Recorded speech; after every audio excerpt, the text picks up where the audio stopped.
Setelah kita membahas pada pertemuan yang lalu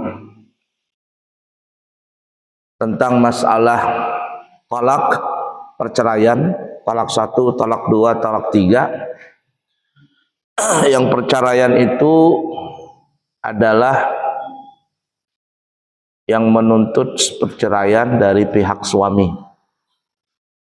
Artinya yang mengajukan untuk terjadinya perceraian adalah dari suami. Memang cerai itu sebenarnya adalah yang megang kendali itu suami. Berapapun sang istri mengucapkan kalimat talak, itu nggak bisa jadi talak. Nggak bisa terjadi perceraian. Dan sering kita bahas di sini haram hukumnya. Apabila seorang suami meminta cerai dari suaminya tanpa ada urusan syar'i. Cuman masalah cemburu, cuman masalah dengar bisik-bisik tetangga, atau apalah. Lalu sang istri ini meminta cerai dari suaminya, itu hukumnya haram. Walaupun sang istri meminta cerai dari suaminya 1000 kali dalam sehari, itu tidak jatuh perceraian. Karena yang memegang kendali dalam menceraikan atau dalam perceraian itu adalah suami. Kita tidak bisa bayangkan kalau seandainya kendali cerai itu dipegang oleh istri. Kita nggak bisa bayangkan. Mungkin dalam sehari aja ribuan orang akan bercerai, akan terjadi perceraian ribuan di dalam dunia ini. Karena kita tahulah sifat perempuan itu kan, dia menggunakan perasaannya daripada logikanya. Kalau dia merasa senang, senang. Kalau dia merasa nggak senang, sudah langsung di situ-situ juga dia tidak berpikir panjang. La ilaha illallah. Haram hukumnya seorang istri meminta cerai dari suaminya. Tapi zaman sekarang ada perempuan-perempuan yang berani mengajukan cerai. Minta ajukan cerai dari suaminya. Apakah boleh itu? Melihat situasi dan kondisi bla bla bla dan sebagainya, ya boleh saja. Maksudnya ada dalam hukum Islam itu namanya khulu'. Disebut khulu'. Istilahnya kita itu talak tebus. Nah, ini kita bahas sekarang. Nah, cuman tetap kendali cerai itu adalah dari suami. Jadi sang istri yang datang ke hakim untuk minta diceraikan, lalu sang istri ini bayar tebusan. Namanya khulu'.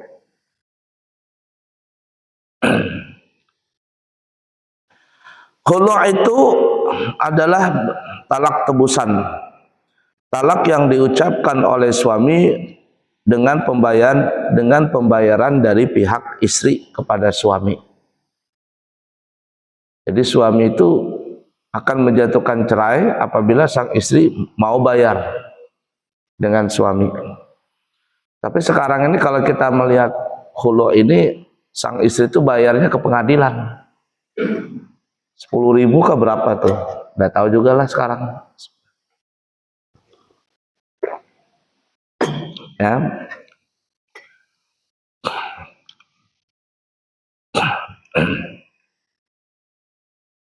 Baik, hukum perceraian seperti ini boleh. Tetapi tetap yang megang kendali adalah suami. Suami yang megang kendali. Jadi istri umpama melihat suaminya sudah nggak bisa diandalkan lagi. Artinya nggak bisa diandalkan itu maksudnya ya sudah zahir wa batinan itu sudah jelek sama sekali. Sifatnya jelek, KDRT, nggak bertanggung jawab, nggak bekerja. Aduh, udah ada lagi harapan untuk jadi baik ini susah. Ya, susah banget. Nggak bisa diapa-apain lagi, udah berulang kali kelakuannya seperti itu. Ya suami, sang istri ngadukan perceraian kepada pengadilan. Nah, nanti di sidang bla bla bla, baru sang hakim meminta kepada sang suami untuk menceraikan istrinya, tanda tangan, maka jatuhlah perceraian. Khulu' namanya. Allah Subhanahu wa taala berfirman dalam Al-Qur'an surah Al-Baqarah ayat 229. Wala yahillu lakum an ta'khudhu mimma ataitumuhunna syai'a illa an yakhafa alla yuqima hududallah fa in khiftum alla yuqima hududallahi fala junaha alaihima fi maftadat bih. Tidak halal bagi kalian untuk mengambil kembali dari sesuatu yang telah kalian berikan kepada istri-istri kalian, kecuali kalau keduanya khawatir tidak akan dapat menjalankan hukum-hukum Allah. Jika kalian khawatir bahwa keduanya suami istri itu tidak dapat menjalankan hukum-hukum Allah, maka tidak ada dosa atas keduanya tentang bayaran yang diberikan oleh istri untuk menebus dirinya. Itu yang kita sebutkan tadi. Kalau sudah tidak bisa lagi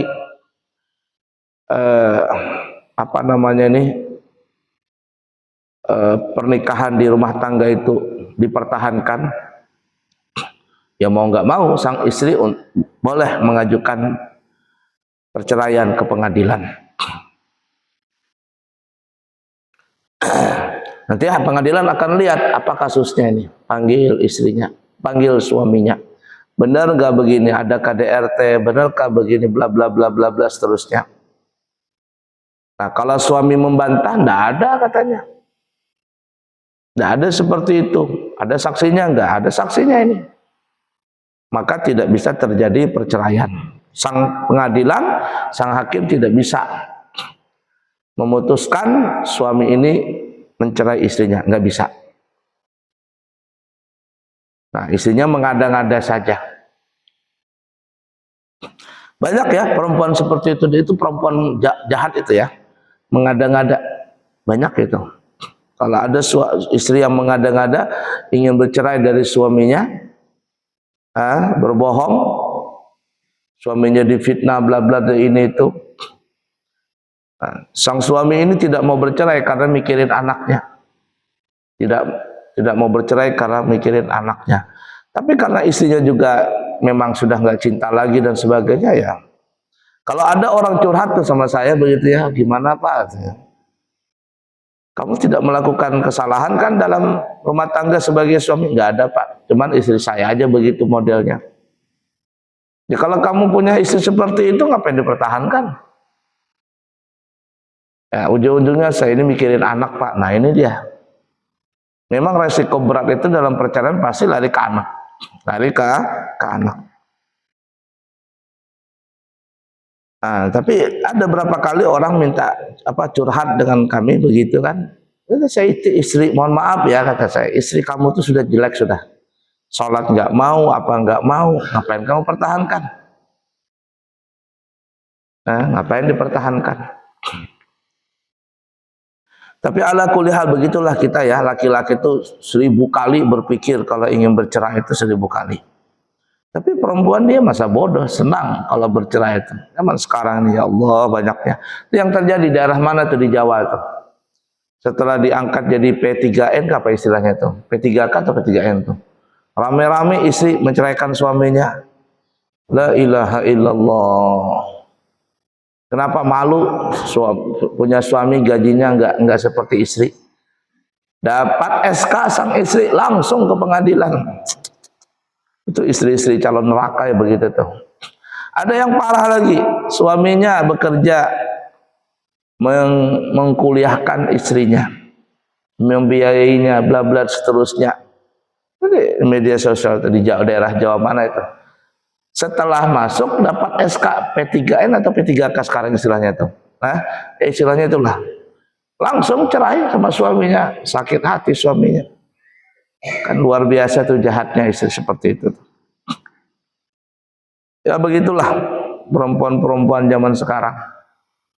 Banyakkan materi aja, materi yang dipandangnya. Dan kita pernah sampaikan di sini, menurut psikologi ya, menurut psikologi. Perempuan itu dia mempunyai 3 tahapan di dalam hatinya ketika melihat pasangannya itu. Pertama yang dilihat itu, tahapan pertama dalam hatinya adalah tahapan yang dia pandang dari pasangan itu adalah gantengnya, tampannya. Ganteng dan tampan ini kan relatif ya.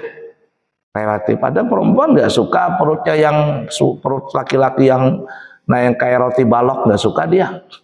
Dia lebih suka perempuan yang agak bupati, bubuhan parut timbul, atau Garuda kenal parut daripada dada. Ada perempuan yang suka begitu. Ada macam-macam.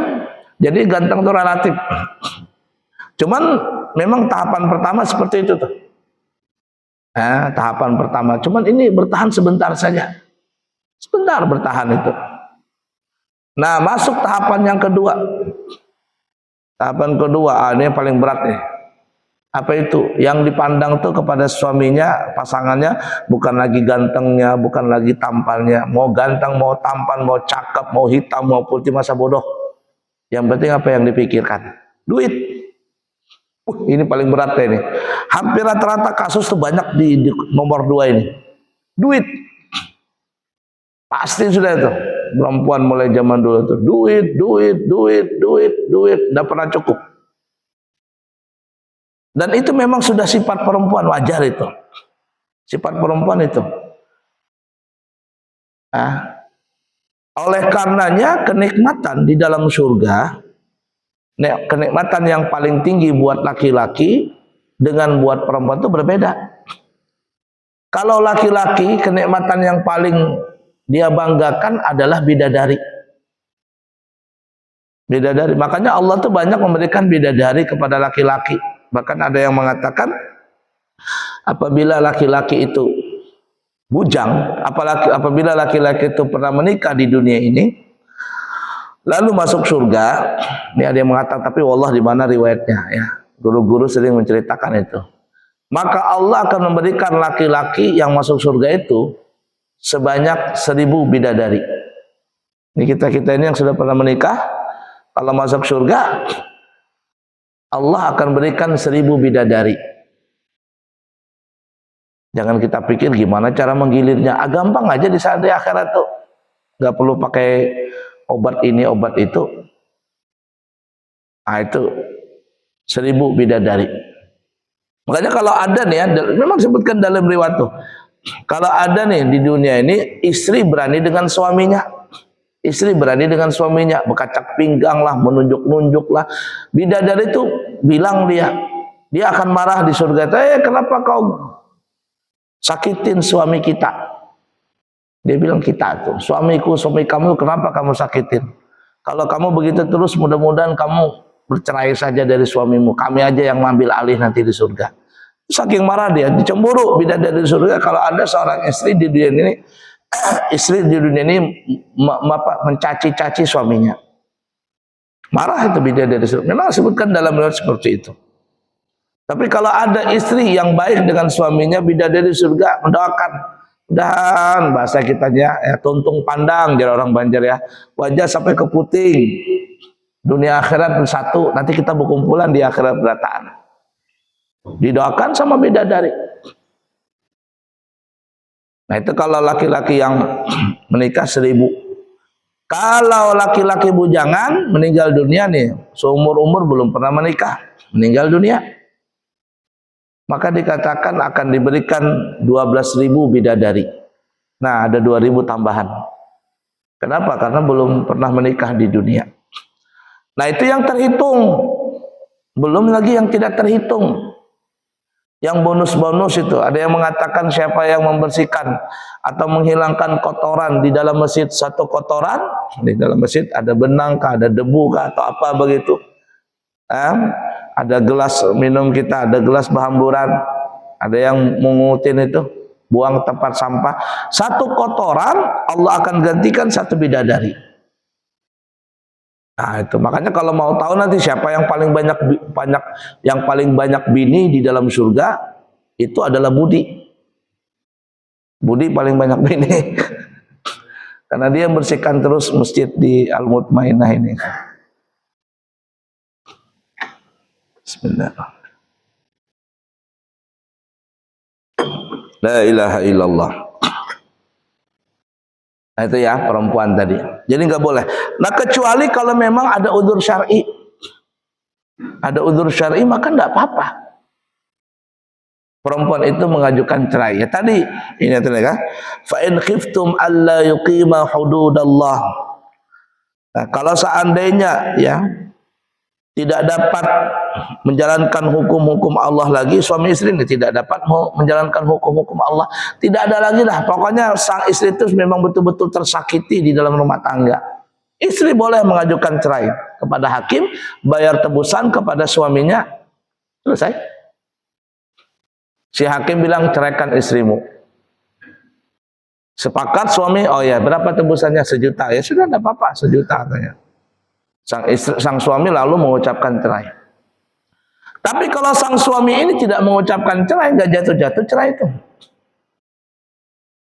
Nah ini yang repotnya terkadang, wallah alam, saya tidak tahu juga bagaimana kasus khulu' di dalam pengadilan agama itu, nggak ngerti.